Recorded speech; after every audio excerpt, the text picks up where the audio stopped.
Hi guys, it's Kelly Hashway, and today I am answering your questions, and this will actually make up the frequently asked questions page on my website.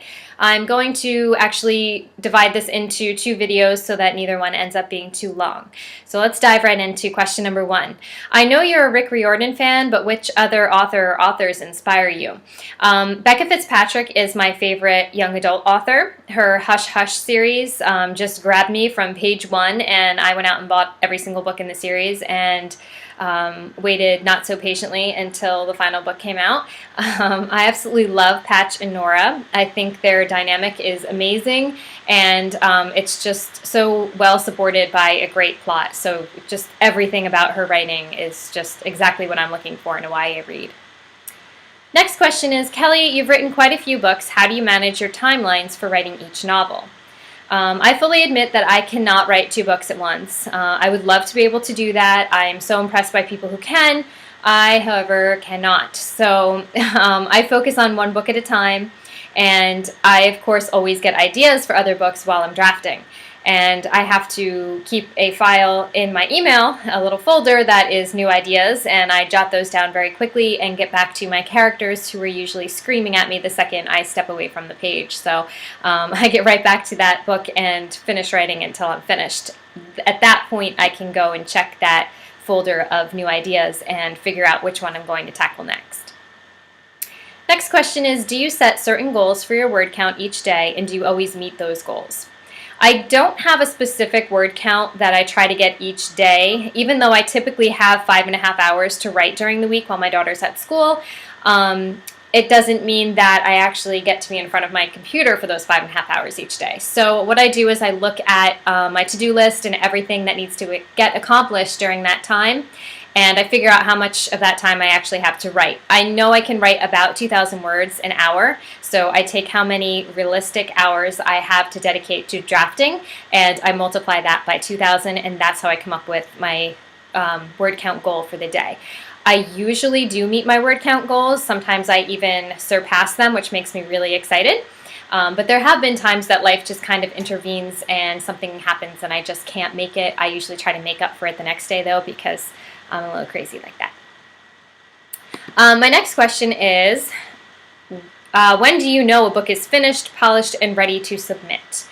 Basically, when all I'm doing is changing the order of words and really it's not making the book any better or worse, I know that it's time to then pass that manuscript on to my agent and let her work her magic, and we go from there. How do you decide which bookstores to approach for readings and your pitches? I unfortunately only have one bookstore in my area, so that's always the first place that I start, but I like to team up with other authors and then visit their bookstores as well as mine, so that's a good way to kind of branch out and get your name into other bookstores. Next question is, are there any tricks you use to make yourself want to write during times when you absolutely do not feel like it? This may sound weird, but I've never actually felt that way. Writing has always just kind of been a part of who I am, and if I don't write, I end up feeling guilty about it because I feel like something's missing from my day. So, I'm kind of the opposite, where I'll sit down and write and realize, hey, wait, I was supposed to be doing laundry, or it's getting late and I need to cook dinner. So I tend to push other things aside and write maybe more than I really should. So. Next question is, how do you keep your two writing personas separate? For those of you who don't know, I am also Ashlyn Drake. I write romance. So how do I keep Kelly Hashway and Ashlyn Drake separate? I do have separate social media accounts for each of them, but I don't always keep them separate. I will cross promote, and I have a series out now, the Birth of the Phoenix series, where Into the Fire is a complete blend of Ashlyn and Kelly. So I can't say I really do keep them separate all the time. The next question actually has to do with that one. Are there times when Ashlyn intrudes on your writing as Kelly? When I was working on the second book in the Birth of the Phoenix series, I had this moment where I felt completely insane because I got to a part in the story where I knew where Kelly would take the story, and I knew where Ashlyn would take the story, and those were two very different places.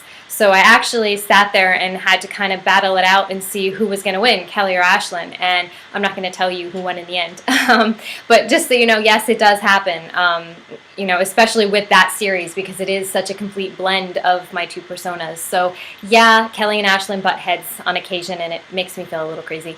So that is the first half of the frequently asked questions. If you can think of any other questions you'd like me to answer, feel free to leave them in the comments. But you might want to first check out Frequently Asked Questions Part 2. Thanks for listening. Bye.